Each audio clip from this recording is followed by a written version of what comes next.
Imagine picking up the phone in your own house and realizing your neighbor could be silently listening to every word. That sounds unbelievable now. But for millions of Americans, it was once completely normal. And that was only one part of everyday life at home. Before electric dryers, private phone lines, instant coffee, automatic appliances, and online shopping, American homes ran on objects and routines that shaped daily life in ways most people have already forgotten. Some of these things were useful. Some were beautiful. Some were exhausting. And a few of them now feel almost impossible to imagine. Today, we're stepping back into that older American home to look at 10 everyday things people once used all the time, until they quietly vanished without a trace.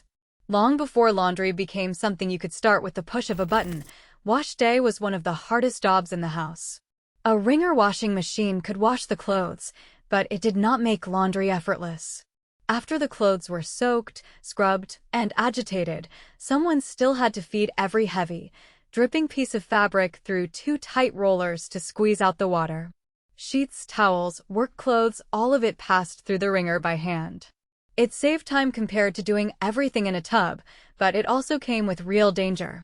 Fingers, hair, buttons, and sleeves could get caught if you were careless for even a second. Today, that sounds like something from another world. But back then, for many American families, laundry was not a quick chore. It was a full-day routine, planned around weather, water, strength, and patience. The wringer washer tells you something modern appliances hide from us: clean clothes used to cost real physical effort. And even when the laundry was finally done, home life still moved at a much slower pace, especially when it came to communication.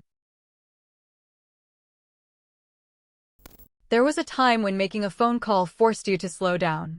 You could not tap a name, swipe a screen, or send a message in half a second. You stood next to the phone, placed your finger in the dial, turned it all the way around, and waited for the wheel to spin back before dialing the next number. A rotary phone was not something you carried with you. It belonged to the house. It sat on a small table in the hallway, hung on the kitchen wall, or stood in a corner where everyone could hear it ring. Calls felt more deliberate because they took effort. You had to remember numbers, wait your turn, and often speak while other people in the home could hear every word. The rotary phone was a communication tool, but it was also a reminder that privacy, speed, and constant connection were not always part of American home life. And the strangest part is that sometimes, even the line itself was not only yours. This is where old American home life starts to sound almost unbelievable. In many towns and rural communities, several households shared the same telephone line. It was called a party line, but it had nothing to do with celebration. It meant that when the phone rang, more than one home might hear it. Each family had its own ring pattern, but everyone connected to that line could technically pick up the receiver. Sometimes it was accidental. Sometimes it was curiosity. And sometimes a neighbor simply listened because there was nothing stopping them. Party lines helped make telephone service cheaper and more available, especially in places where private lines were expensive or difficult to install. But they also created a world where home conversations were not fully private. You could be discussing family news, money, illness, or gossip, and someone down the road might be silently holding the receiver. Today that feels invasive. Back then, for many people, it was just how the system worked. And if that already sounds strange, wait until you see what families gathered around every evening before television took over the living room. Before television became the glowing center of the home, that role belonged to the radio. Not a tiny portable speaker, but a large wooden cabinet that looked almost like furniture. Families gathered around vacuum tube radios in the evening the way later generations gathered around the TV. News came through that box. Baseball games came through it. Comedy shows, music, fireside chats, mystery dramas, and serial stories filled the room with voices from far away. The radio did not show you the world, so your imagination had to finish the picture. That made listening feel active in a way modern entertainment often does not. The warm glow of the dial, the low hum of the tubes, and the careful tuning of the station were all part of the ritual. For many American homes, the radio was not background noise. It was the event.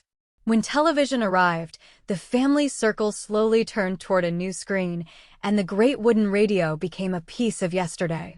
But while the family listened inside, another part of household life was happening outside in the backyard.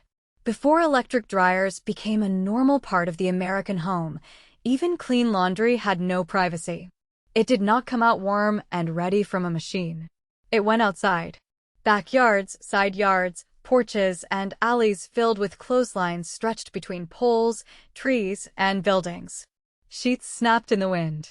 Towels hung heavy at first, then slowly dried in the sun. Shirts, socks, work pants, baby clothes, all of it was pinned up with wooden clothespins and left to the weather. There was something beautiful about it, but it was also completely practical. Drying clothes depended on sunlight, wind, timing, and luck. If dark clouds rolled in, the whole family might rush outside to pull everything down before the rain ruined the work.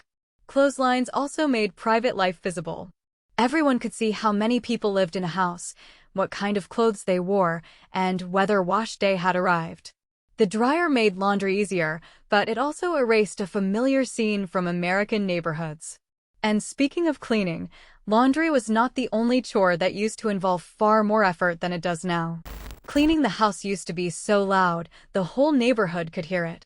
Before powerful vacuum cleaners became common, cleaning a rug was not just a matter of pushing a machine across the floor. It often meant dragging the rug outside, hanging it over a line, a railing, or a fence, and beating the dust out by hand. Carpet beaters were simple tools, usually made from wire, wicker, or metal, but they turned cleaning into a full-body job. Every strike sent dust into the air. The rug shook, the person swinging the beater got tired, and the yard briefly became part of the cleaning process. It was loud, physical, and messy, but it worked. In older homes, rugs trapped dirt from coal heat, muddy shoes, open windows, pets, and daily life. Beating them outdoors was a way to remove what indoor tools could not. Modern vacuums changed that routine, making cleaning quieter, faster, and more private. But the carpet beater reminds us that housekeeping used to be something neighbors could hear, see, and sometimes even smell in the air. Not everything in the old American home was exhausting, though. Some things were slow in a quieter, more intimate way. Even your morning coffee used to ask for effort before it gave you comfort. Before coffee became instant, automatic, and available on every corner, many families began the morning with a small piece of hand-powered machinery. A manual coffee grinder sat on the counter, mounted to the wall, or rested on a kitchen shelf, waiting for someone to pour in the beans and turn the handle. The sound was part of the morning, wood creaking slightly, metal burrs crushing the beans, the drawer filling with fresh grounds. It was not fast, but it made the process feel personal. You could smell the coffee before it was brewed. You could feel the resistance in the handle. You were involved in the drink before the first cup ever reached the table. Today, coffee often appears at the push of a button or in a paper cup from a drive-through window. The manual grinder belongs to a slower world, where even a simple breakfast had small rituals built into it. It was not just about caffeine. It was about starting the day by making something with your hands. But if there was one thing every family depended on after sunset, it was something even more basic than coffee. Before electric light reached every home, darkness was not something you defeated with a switch. Light had to be prepared. Kerosene lamps needed fuel, clean glass chimneys, trimmed wicks, careful lighting, and constant attention. They brought a soft, warm glow into bedrooms, kitchens, parlors, and porches, but that comfort came with smoke, smell, soot, and fire risk. A lamp could make a room feel safe and alive after sunset, yet everyone understood that flame was never completely harmless. Children had to be careful around it. Adults had to remember to refill it. Someone had to clean the blackened glass so the light would shine clearly again. Modern electricity made light instant, clean, and nearly invisible as a daily concern. But kerosene lamps remind us that home comfort used to require maintenance. Even something as simple as reading at night depended on fuel, flame, and someone in the house doing the work. And that same do-it-yourself spirit shaped another object that used to sit in millions of American homes: A home sewing machine used to be one of the most practical objects in the house. It was not only for hobbies, crafts, or decoration. It helped families stretch money, repair what they owned, and make clothing last longer. A torn shirt did not automatically go in the trash. A dress could be altered. Curtains could be made at home. Children's clothes could be adjusted, patched, passed down, and used again. In many homes, a treadle sewing machine sat like a serious piece of furniture, operated by foot power and steady hands. It represented skill, thrift, and independence. Before cheap fast fashion and easy online shopping, fabric had value, and knowing how to sew could genuinely change a household budget. The sewing machine also carried emotional weight. Mothers, grandmothers, and daughters often learned around the same machine. Today, sewing still exists, but for many families it is optional. Back then, it was part of how home survived.